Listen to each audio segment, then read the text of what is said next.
आइए सुनिए, देखिए, समझिए सनातन सत्य। जैसी दृष्टि वैसी सृष्टि, दृष्टि विज्ञान। कुदरत, कुदरती रचना एवं कुदरत के कानून से शाश्वत सुख की प्राप्ति। जोधपुर के परम पूज्य महात्मा उपासक प्रोफेसर डॉक्टर सोहन राज तातेड़ के निर्देशन में सनातन सत्य। जैसी दृष्टि वैसी सृष्टि, दृष्टि विज्ञान।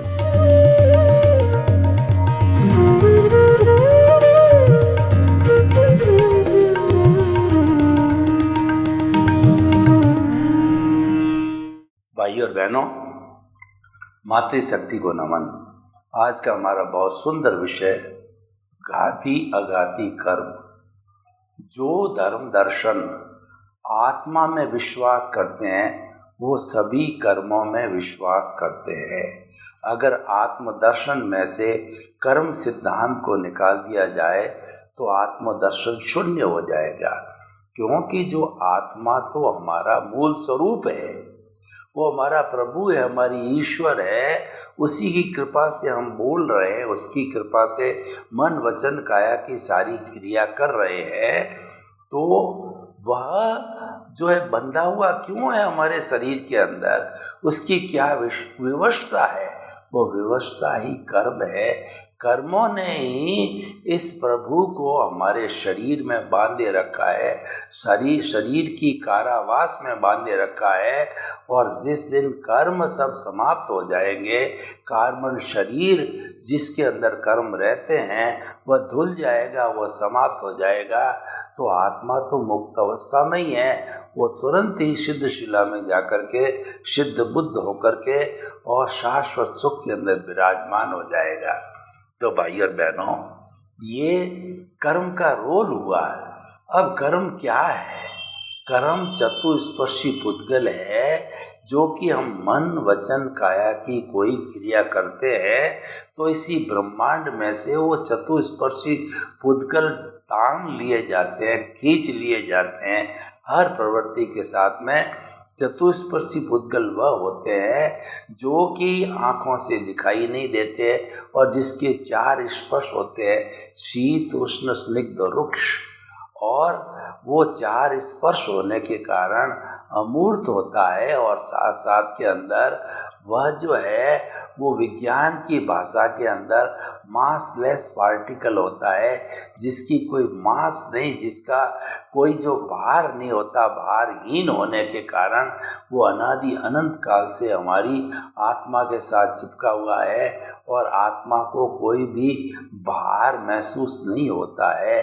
जबकि इतना जन्म जन्मांतर का अगर वो इस अष्ट स्पर्शी होता तो टनों बंद उसका भार होता, क्योंकि जन्म जन्मांतर से वो आत्मा इस कर्म शरीर को जो है वो लिए चल रही है, इसके अंदर ऐड करके प्लस करके चल रही, भारी होकर के चली आ रही है। तो भाई और बहनों, जब कभी भी कर्म जब मन वचन काया की क्रिया के साथ ताने जाते हैं तो ताने जाने पर वो जो है तुरंत ही चार भागों के अंदर बदल जाते हैं, प्रकृति, स्थिति, प्रदेश और अनुभाग।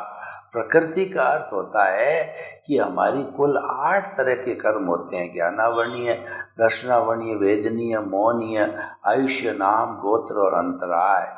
इसकी जो जो प्रकृति होती है उस प्रकृति में वो डिवाइड हो जाते हैं। स्थिति मतलब जो कर्म बंधा है वो कितने समय तक आत्मा के साथ में रहेगा, कॉजल बॉडी में रहेगा।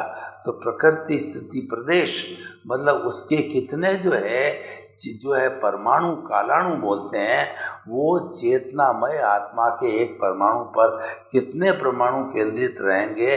प्रकृति, स्थिति, प्रदेश और अनुभाग जब वो उदय और प्रारब्ध में आएगा तो किस तरीके का रस देगा, किस तरीके की इंटेंसिटी होगी और किस तरह का वो कष्ट पहुंचाएगा, ये चारों भागों में बढ़ जाते हैं। वैसे कर्मों की कुल 10 अवस्थाएं होती है, लेकिन मुख्य 4 अवस्था होती है और भी अवस्था होती है। उद्वर्तन अपवर्तन, कर्मों को घटाया बढ़ाया जा सकता है। सजातीय कर्म होता है। संक्रमण, कर्मों का जो है अपनी सजातीय में एक के कर्म दूसरे के अंदर संक्रमित हो जाते हैं और जो है वो निकाचित, वो इतने जो है चिकने कर्म होते हैं कि एज इट इज भोगने पड़ते हैं।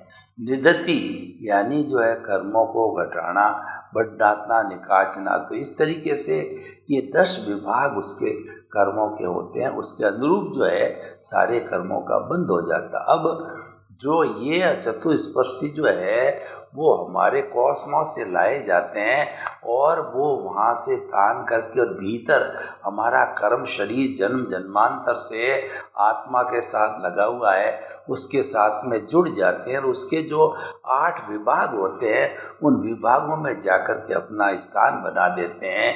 ज्ञानावर्णीय, दर्शनावर्णीय, वेदनीय, मोहनीय, आयुष्य, नाम, गोत्र, अंतराय, और उसके अंदर उसकी 108 प्रकृतियाँ होती है। तो उसमें डिवाइड होकर के अपने अपने कर्म के साथ में जुड़ जाते हैं। तो अब देखिए ये मूल 8 कर्म आत्मा के साथ जुड़े हुए हैं और ये 8 आवरण हैं। कैसे आवरण मैं आपको बताऊं कि जो बाबा लोग होते हैं वो कमंडल रखा करते हैं। तो कमंडल क्या होता है कि बड़ा जो है वो कहना चाहिए कि वो एक जो बड़ा फल होता है उस फल की कद्दू का फल, उस फल में से गिरी निकाल करके और शेष बचा हुआ की तुम्बी बना देते हैं।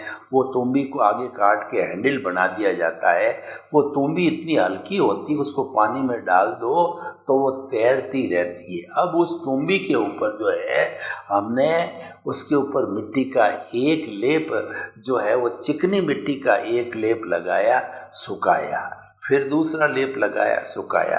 इस तरीके से 8 लेप लगा के सुखाए अलग अलग कलर के, और उसको जो है तुम्बी को अब जो है पानी में डाल दिया जाए तो वह तुम्बी भारी होकर के डूब जाती है। आप देखिए कि लकड़ी तो पानी पे तैर जाती है और छोटा सा अगर जो है कहना चाहिए लोहे का टुकड़ा है जो 10 ग्राम का है वो तो डूब जाता है। क्यों डूब जाता है? कि वो भारी होता है और लकड़ी हल्की होती है, यानी हल्कापन ऊपर ले जाता है, भारीपन हमको नीचे ले जाता है। यही फॉर्मूला आत्मा के साथ है। आत्मा जब हल्की होती, पवित्र होती है तो वो ऊर्ध्वगामी जाती, ऊपर की ओर जाती है।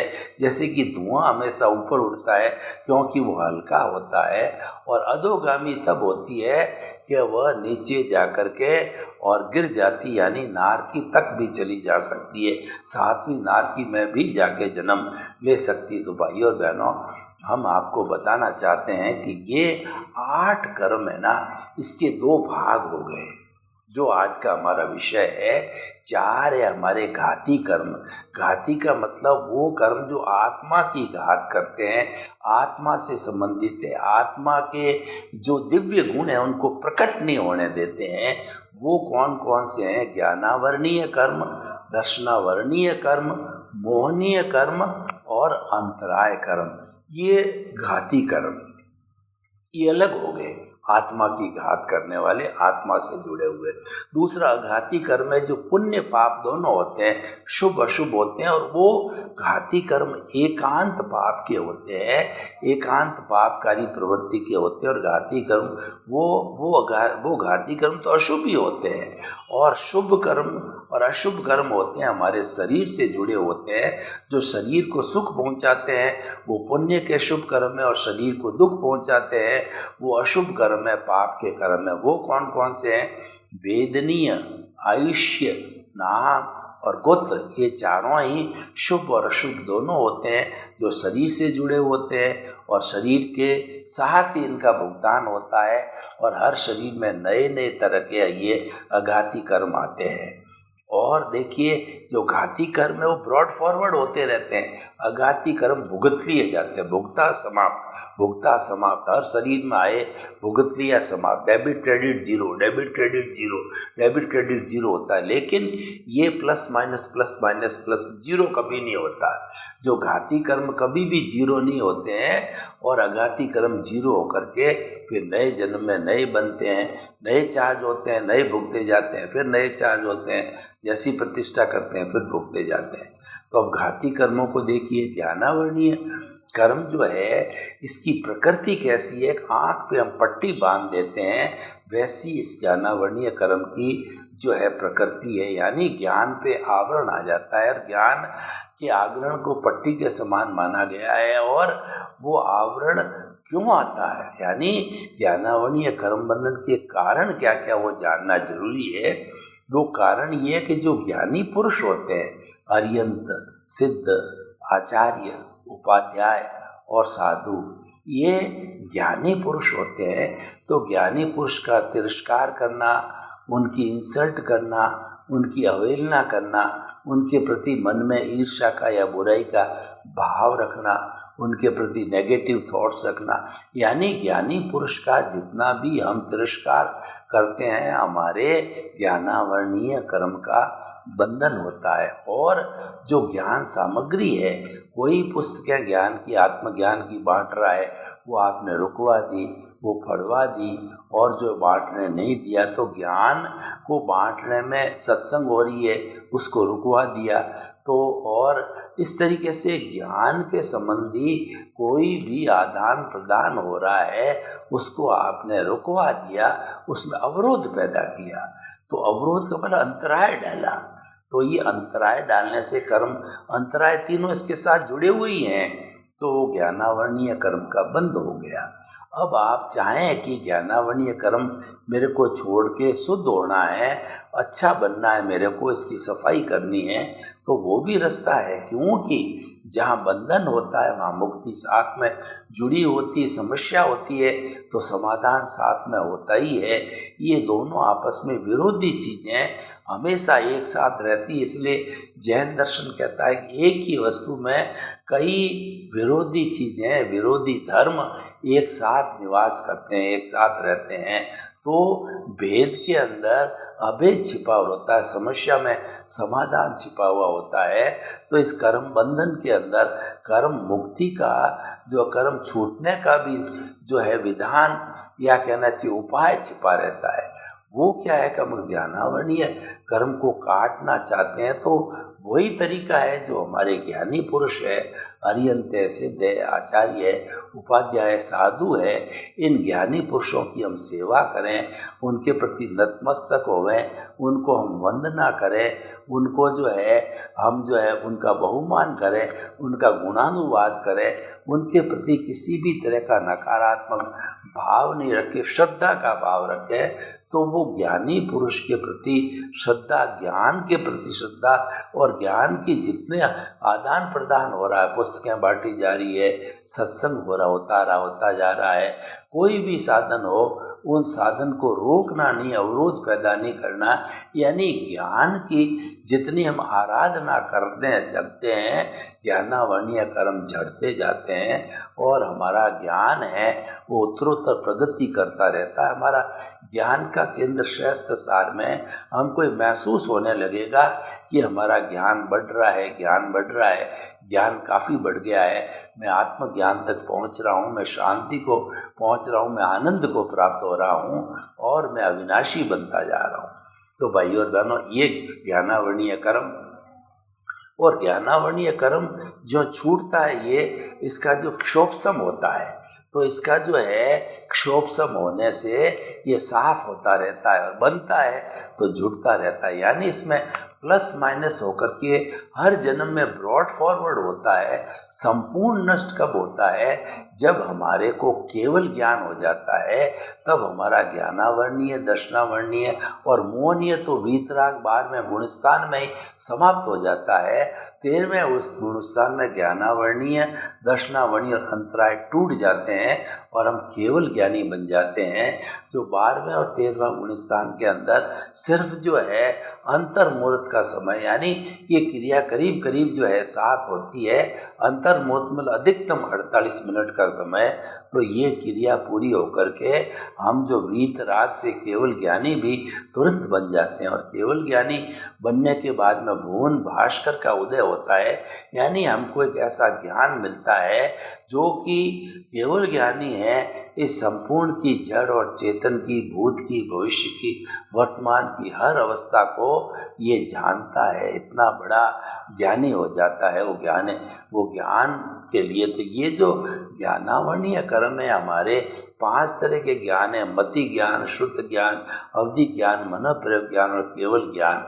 मति ज्ञान है जो है मन और बुद्धि पूर्वक होता है, और शुद्ध ज्ञान है वो जितनी हम सत्संग करते हैं, स्वाध्याय करते हैं और जितनी हम जो है वो लोगों को प्रेरणा देते हैं, ये शुद्ध ज्ञान है। आगम का अध्ययन करते हैं, यानी लोगों तक पहुंचने का साधन है शुद्ध ज्ञान है। तो भलाई करने वाला ज्ञान शुद्ध ज्ञान है। बाकी के 5 ज्ञान को पाने वाला व्यक्ति एक तरह से स्वार्थी टाइप होता है, वो खुद के ही काम का होता है, लोगों के काम का होता है, वो शुद्ध ज्ञान है। मति ज्ञान, शुद्ध ज्ञान।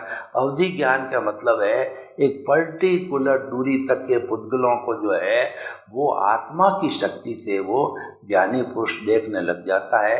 उसके अंदर जो अप्रत्यक्ष जो है वो प्रत्यक्ष ज्ञानी हो जाता है।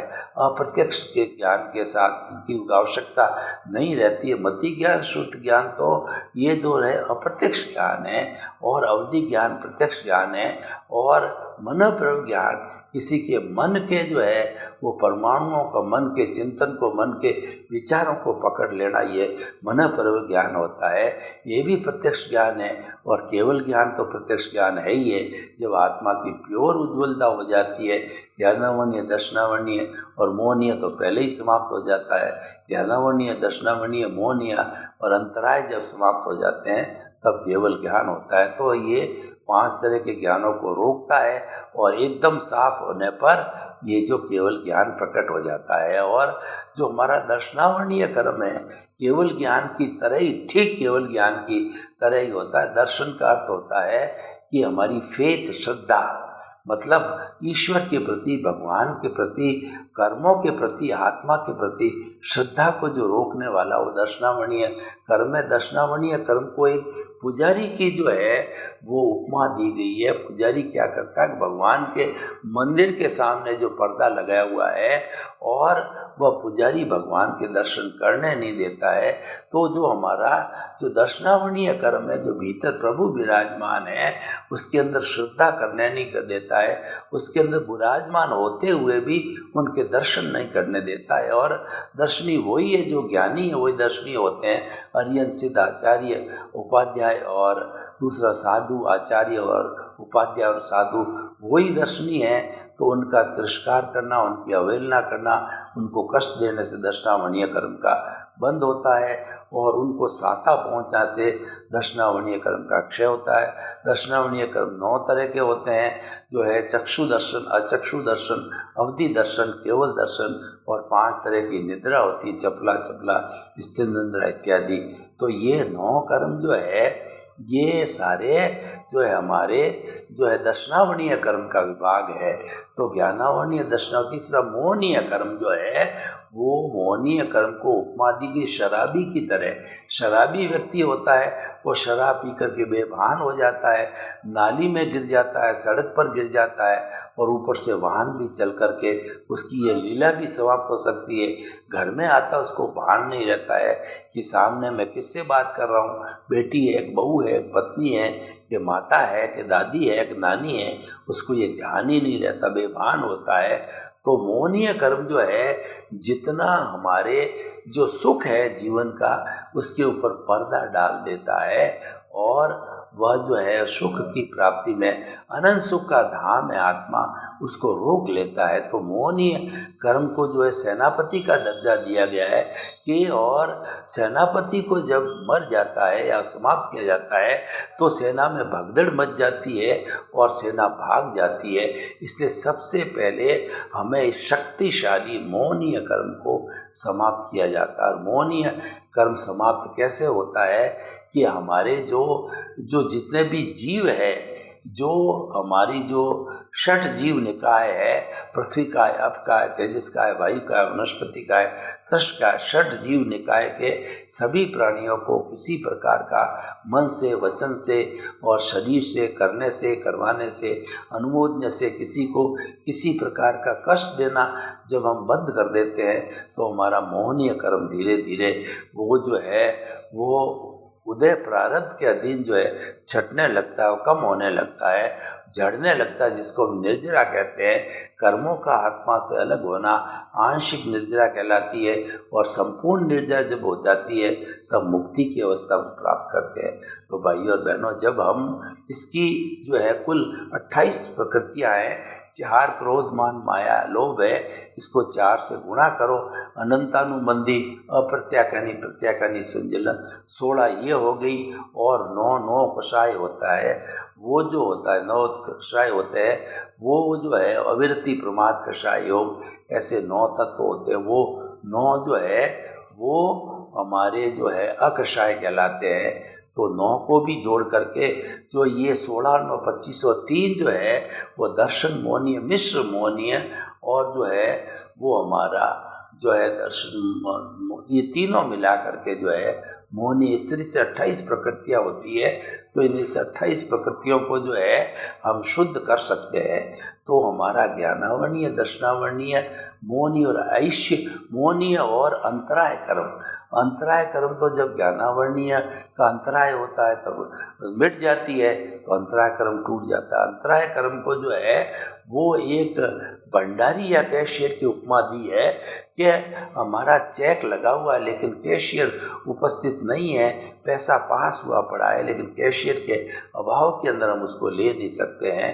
तो उसी तरीके से अंतराय कर्म जब उदय में कब आता है कि किसी की अंतराय लगी होती है, और अंतराय 5 तरह की होती है, दान, लाभ, भोग, उपभोग और वीर्य। तो हम जो कोई व्यक्ति आपस में दान दे रहे हैं, दान का प्रोजेक्ट कर रहे हैं, लगा रहे हैं, हम उसमें कोई भी रोक टोक लगा देते हैं तो हमारे दानांतराय लगती है।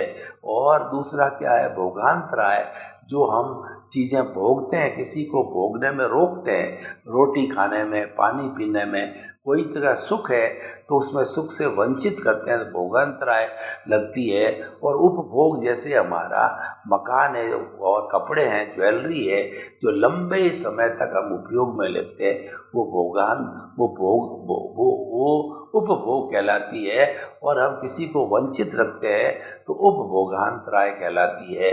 तो दान, लाभ, और लाभ से किसी को हम वंचित रखते हैं, किसी के लाभ का MOU बन रहा है, आपस में वार्तालाप हो रही है, हम रोड़ा अटका देते हैं, तो लाभांतराय। दान, लाभ, भोग, उपभोग और वीर्य मतलब शक्ति, जो हमारे हाथ पांव हिलने की शक्ति है, आत्मा की शक्ति को लब्धि वीर्य कहते हैं, और शरीर की शक्ति को कर्ण वीर्य कहते हैं।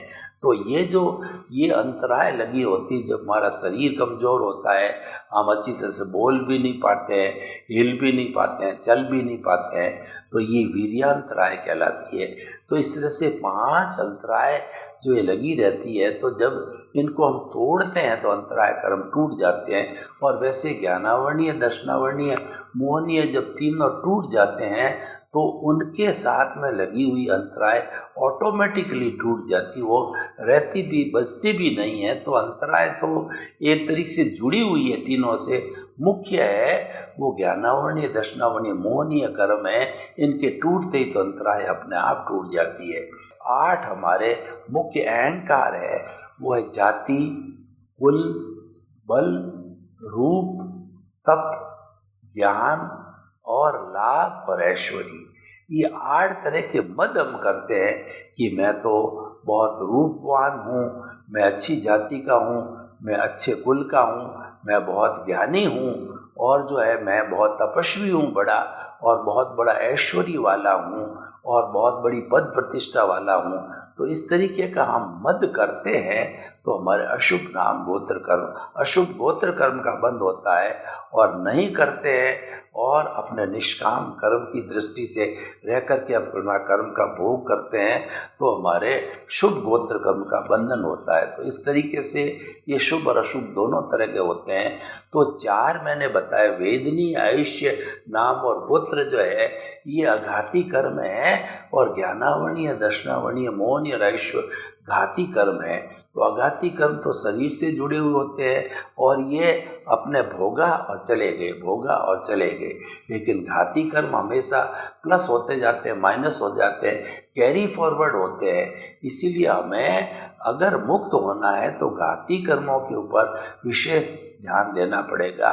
ज्ञान को जो है ज्ञानावरणीय कर्म को खपाओ, यानी ज्ञान, ज्ञानी पुरुष की तलाश करके ज्ञान को प्राप्त करो, यानी अकर्ता पद से जो है कर्ता पद से अकर्ता पद पर आओ, और जो है वो अपनी जो पद, जो बहिरात्मा से अंतरात्मा पद पर बैठ जाओ, तो धीरे धीरे ये विकास होता रहता है।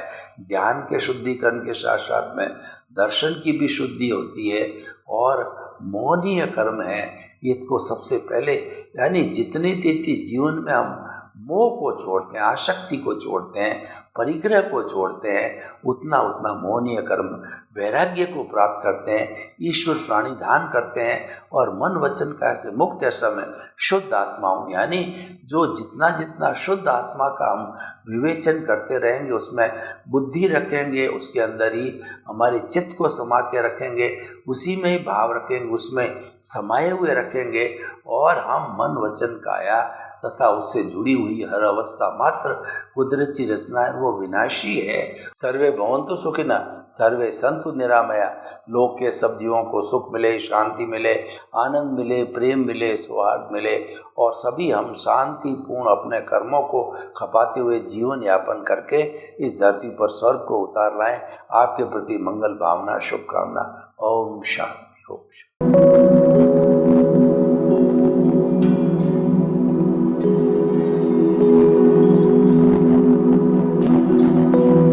एक ऐसा अंतर्राष्ट्रीय ख्याति प्राप्त मानव जो गुरु प्रेरणा से पिछले 20 वर्षों से वानप्रस्थ जीवन जीते हुए 24 घंटे मानवता की सेवा में संलग्न है।